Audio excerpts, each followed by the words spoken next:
We'll invite the Honorable Balminder Singh to ask question 50-2015.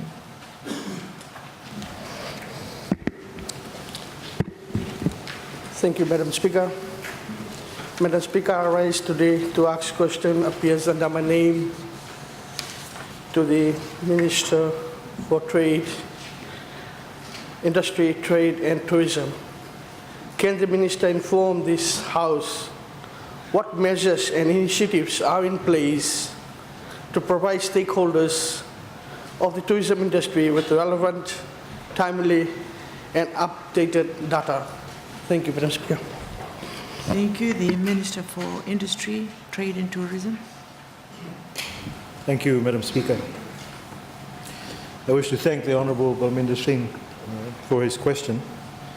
Madam Speaker, the tourism industry is a vital and important sector of the Fijian economy. And the total earnings from the sector reached a record 1.405 billion in 2014, Madam Speaker, which is about a 6.6% increase from 2013. And we have recorded the highest visitor arrivals in 2014, and the number is 692,630, Madam Speaker. Madam Speaker, the vision of the ministry is to, by the year 2020, make tourism a $2 billion industry. This was mentioned a long time ago. And Madam Speaker, therefore, the statistics and data and forecasting are crucial tools, Madam Speaker, for the ministry in order to develop the right policies and initiatives to achieve that goal.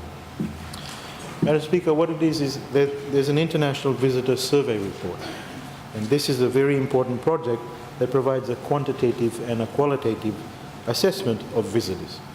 The survey report provides comprehensive and accurate information on the characteristics, the behavior, and expenditure of visitors to Fiji for marketing purposes and a sound policy and business decision making. Madam Speaker, this survey report was compiled previously. However, it was undertaken entirely by consultants. This firstly had the disadvantage of not providing timely information, as the reports were compiled in the subsequent year. And secondly, no knowledge of compiling the report was passed on to local staff. The ministry is actually working towards modernization of the IVS report by providing the survey officers themselves with tablets to undertake digital surveys. This will not only enhance the experience of the visitor responding to the survey, most importantly, it will increase the accuracy of raw data collected and eliminate survey challenges, such as missing data and data entry errors, prevalent with paper-based surveys. Moreover, the ministry has also invested in obtaining a software that will be used by the tourism officers to input data and generate reports as and when required. Therefore, Madam Speaker, the ministry and its stakeholders will not have to wait for the following year for a survey report to be printed. Furthermore, the ministry's focus is to develop the capacity within the ministry to operate and use a substantial statistical software to allow the ministry to make available reports based on real-time data, Madam Speaker, for sound policy advice and business decision-making. Madam Speaker, this testifies to the ministry's commitment to provide relevant, timely and updated data to the tourism industry and government. The IVS is an important report that plays a vital role in ascertaining tourist preferences and experiences over time, and ultimately provides government and industry stakeholders with the information to base decisions on how the industry should be positioned to be able to meet these changes in the long run. Madam Speaker, the second related initiative to a robust data system by the ministry is the development of a visitor arrival forecasting model. This is an initiative by the ministry to provide forecasts such as future arrivals, tourist expenditure, demand for different categories of hotels, rooms, and sectoral demands. This system will provide forecasts annually and also a 5-year projection. This will help the Fijian government plan in terms of national infrastructure development, investment incentives in markets to targets, and development of marketing strategies. Madam Speaker, the ministry is also working with key agencies such as the Reserve Bank of Fiji, the Bureau of Statistics, the Strategic Planning Department, and Tourism Fiji to ensure that the data used by the system is accurate to follow for accurate forecasting. And further, we have also inquired input from key industry stakeholders and players like FITA and SOFTA, and their combined knowledge of tourism in Fiji also plays an integral part in this process. Currently, the Fiji Bureau of Statistics published data is available up to December 2014, which is 3 months old, and is deemed provisional. We are working towards a system, Madam Speaker, where confirmed data is available for the immediate preceding month, which the industry can use with confidence. I thank you, Madam Speaker, for allowing me to respond. I thank the Honourable Minister for Tourism. Supplementary question. Supplementary question. Madam Speaker, I thank the Minister for for sharing with us about this data. Madam Speaker, if I can just preface my question with this. There used to be a company called Stolnoch. They used to do IVS for Fiji, and they were abolished in 2009. I believe they are back now. So in between that period and this period, we've been living in darkness. And we go back, Madam Speaker, to how was it that Stolnoch's work was abolished in 2009, and now they are back. And those people who canceled the contract with the Stolnoch, are they the ones who now brought him back? Because I say this, Madam Speaker, because there's much confusion in tourism. As it is today, we should be seeing 925,000 visitors. They are only forecasting 700,000 visitors, Madam Speaker. And they still haven't confirmed any CEO. So all this thing is very confusing, Madam Speaker. Can you just take us to that Stolnoch situation, Madam Speaker, and IVS, on why it's now become part of the rage when they abolished it in 2009?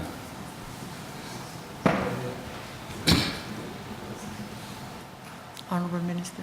Thank the Honourable Member for the supplementary question. Madam Speaker, the agency being used, of course, at the moment for that research is Stolnoch. They have updated and upgraded their system, so that's the choice at the moment. It's as simple as that. And with respect to the other issues raised about CEOs, etc., it's being worked on at the moment.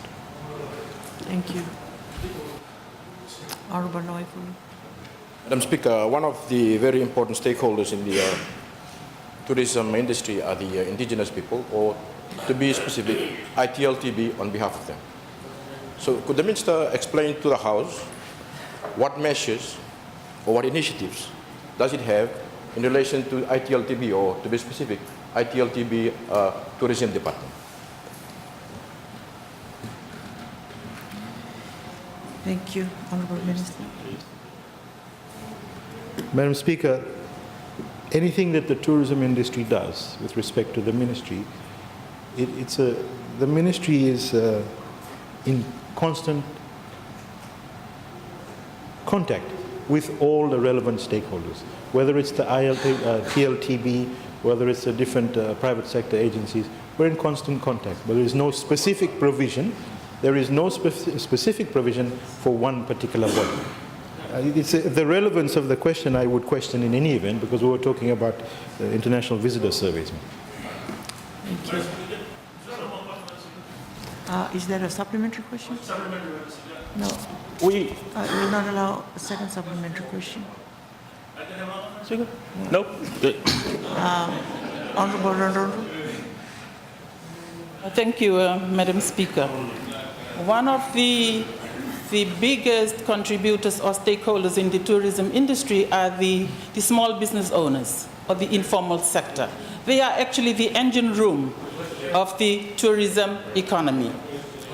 It's coming.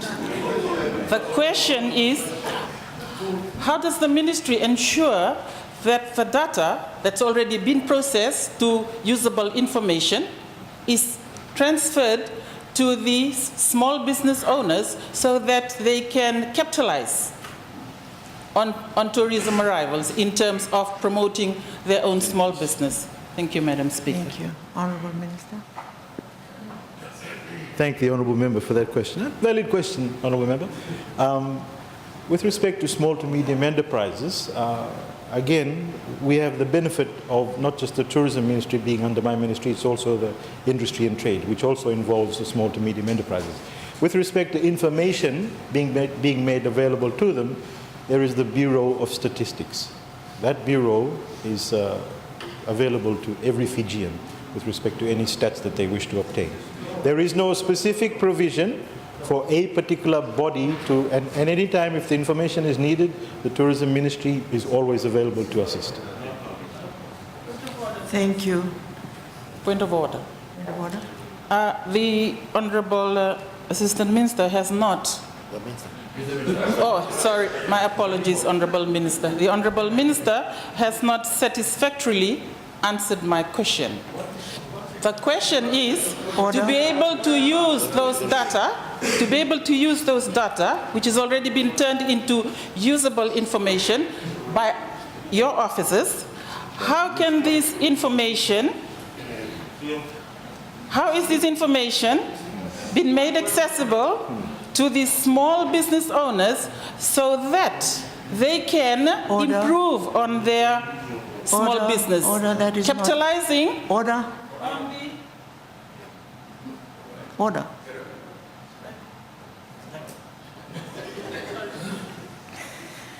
Order, you're not, that is a supplementary question, it's not a point of order. So in that respect, I will not allow that particular question. I will now give the floor to the Honorable Lalambalama. Supplementary question, Madam Speaker. Thank you. I That's the thank last the Honourable supplementary Minister question. for Tourism for his earlier reply. The question that, the supplementary question is, can the Minister explain as to what sort of impact and what sort of data does the Ministry have regarding the local tourism? The local tourists, as to the total tourism data that you have. But all this time we've been hearing this target of 1 million, dropped to 700, now it's 400 million tourists from abroad. What about the local tourists? What sort of impact does it have in the data that you have? Has it increased? What sort of promotion are we having on them? Because we in the rural areas notice this quite a lot. It's not the overseas tourists that come, but the local ones. Thank you. Thank you, Honourable Madam Minister. Madam Speaker, I think, Madam Speaker, if I may, that's a fair question, Honourable Member. And that information will be provided to you. It is a statistical bit of information, we'll provide it to you. Thank you.